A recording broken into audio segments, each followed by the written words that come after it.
عام طور پر جب سے ہمارے ہاں انگریزی ماحول آیا ہے، اس کے ساتھ ایک یہ چیز بھی آئی ہے کہ دین سے دوری کا ماحول،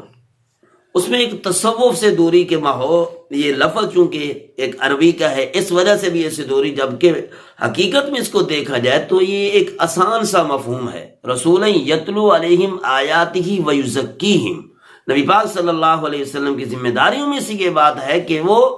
قرآن کریم کی تلاوت بھی صحابہ کو سکھاتے تھے، ویزکیہم، اور ان کا تزکیہ بھی کرتے تھے، اور یہی تذکرہ ہی تصوف ہے، یہی پاکیزگی ہی، دل کو پاک کرنا، دل کے اندر سے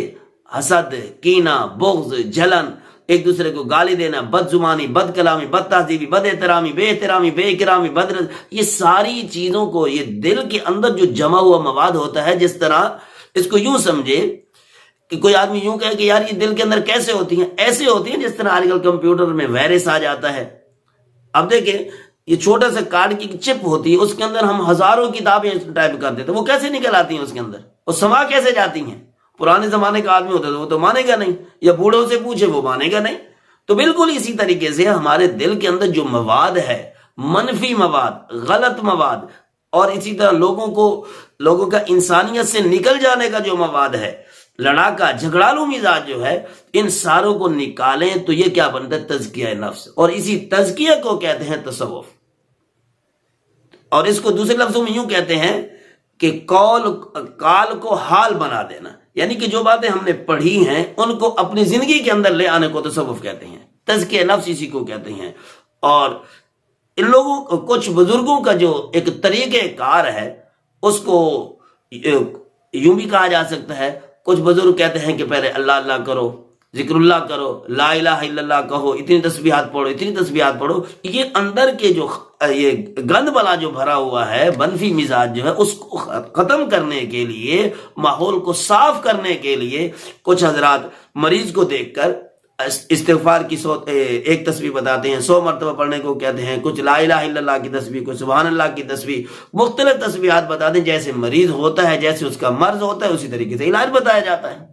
پہلے لوگ جب یہ کیا کرتے تھے تو ان کا اللہ سے ربط گہرا ہو جایا کرتا تھا، اور گہرا ہوتا تو اللہ سے 2 نفلوں کے ذریعے وہ منوا لیا کرتے تھے۔ یا ایھا الذین آمنوا اذکروا اللہ ذکرا کثیرا، اے ایمان والو اللہ کا ذکر بڑے کثرت سے کیا کرو۔ اب اس ذکر کے اندر اللہ کی تخلیق کے اندر بھی غور ہے، جس طرح دوسری آیت میں ہے، تقریباً سورہ آل عمران کے آخر میں ہے، ان فی خلق السماوات والارض واختلاف اللیل والنہار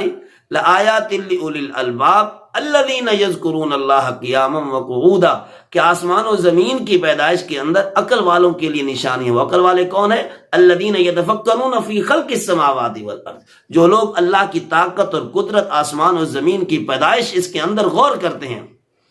اور کہتے ہیں ربنا ما خلقت ھذا باطلا، اے اللہ تو نے دنیا کے اندر کوئی بھی چیز بے فائدہ پیدا نہیں کی۔ تو یہ اللہ کا ذکر زبان سے ہو، اللہ اللہ کرنے کے ساتھ ہو۔ بہرحال یہ جو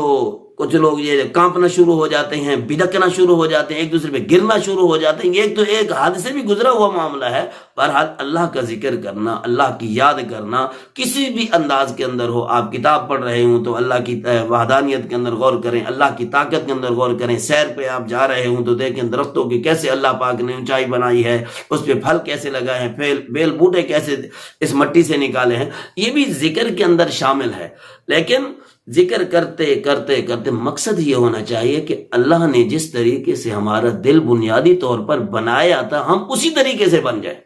گویا کہ انسان کو ذکر کا چسکا پڑ جائے، اللہ کے ساتھ تعلق کا ایک ذائقہ اس کو محسوس ہو کہ کوئی ذات ایسی ہے جو میری ہر طرف سے نگہبانی کر رہی ہے، میری ہر طرف سے حفاظت کر رہی ہے۔ اور تو جب یہ محسوس ہونا شروع ہو جاتا ہے، یوں سمجھے پھر اللہ سے تعلق قریب ہو جاتا ہے۔ جس طرح آج ہمارا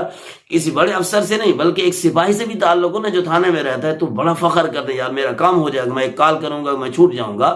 تو اسی طریقے سے اللہ کے ساتھ اگر تعلق ہوگا تو انشاءاللہ اللہ پاک بھی ہمارے مسائل آسانی سے حل فرما دیں گے۔ انشاءاللہ باقی تفصیلات آتی رہیں گی۔ اللہ پاک عمل کی توفیق عطا فرمائے۔